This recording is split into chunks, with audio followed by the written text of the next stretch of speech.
दर्शकहरू, रेडिमेड कपडाले उकासेको बङ्गलादेशको अर्थतन्त्रको चर्चा गरिरहँदा हाम्रो मुलुकको गार्मेन्ट उद्योगले रचेको त्यो स्वर्णिम इतिहासलाई कसरी बिर्सन सकिएला। सन् 1970 को दशकमा काठमाडौँ उपत्यकाको भित्री बस्तीमा फाटफुट्ट देखा परेको तयारी पोसाक उद्योग सन् 1980 को दशकदेखि नेपालको अर्थतन्त्रमा विदेशी मुद्रा आर्जन गर्ने एउटा सशक्त उद्योगको रूपमा स्थापित हुन सफल बन्यो।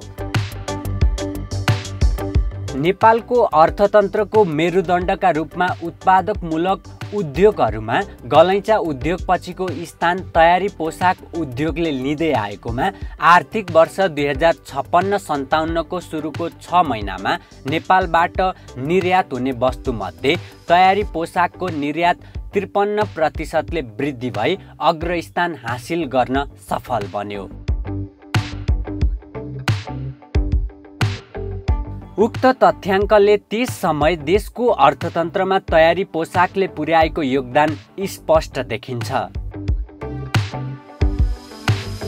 सन् 2056 तिर एसियाका विकसित राष्ट्रहरू जापान, सिङ्गापुर, हङकङ, दक्षिण कोरिया, चीन, ताइवान लगायतका राष्ट्रहरूमा त्यस समयको आर्थिक उन्नतिका पछाडि कपडा र तयारी पोसाकको निर्यात व्यवसायको ठूलो योगदान रहेको वास्तविकतालाई मनन गर्दा यस क्षेत्रले नेपालको आर्थिक विकासमा पनि दिगो रूपमा योगदान पुर्याउने आशा गर्ने बलियो आधार बनेको थियो।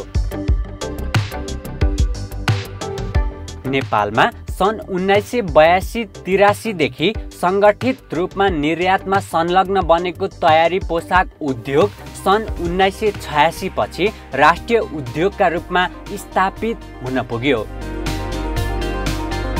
सन् 1982-83 मा भारतीय निर्यातकर्ताको पहलमा नेपालमा तयारी पोसाक उत्पादन गरी निर्यात सुरु गरियो।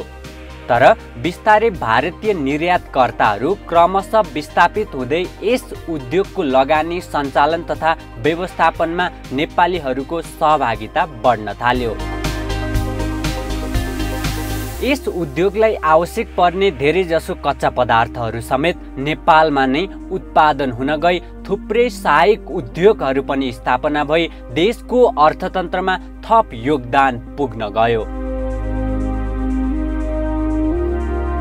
2043 सालमा तयारी पोसाक उद्यमीहरूको सक्रियतामा यस उद्योगमा आइपर्ने कुनै पनि समस्या समाधान र उद्यमीहरूको हक हितका लागि एउटा साझा संस्थाको आवश्यकता महसुस गर्दै नेपाल तयारी पोसाक उद्योग सङ्घ स्थापना भयो।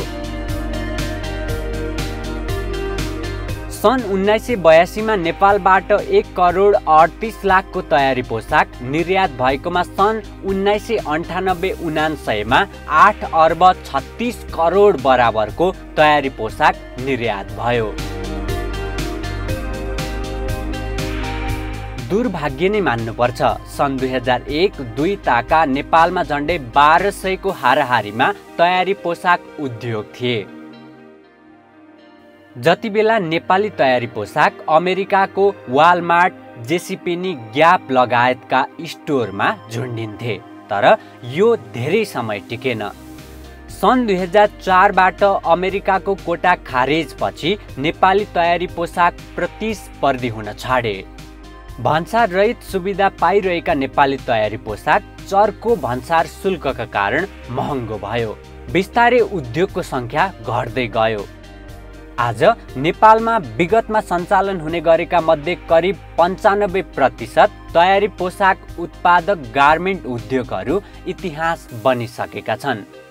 परिणामस्वरूप आजको देशको कमजोर अर्थतन्त्रसँगै लाखौं कर्मठ युवाले अरबको बाटो रोज्न बाध्य बनेका छन्, जसले खाडीमा बगाएको रगत पसिनाको कमाइले आज हाम्रो मुलुकको अर्थतन्त्र थेगिएको छ।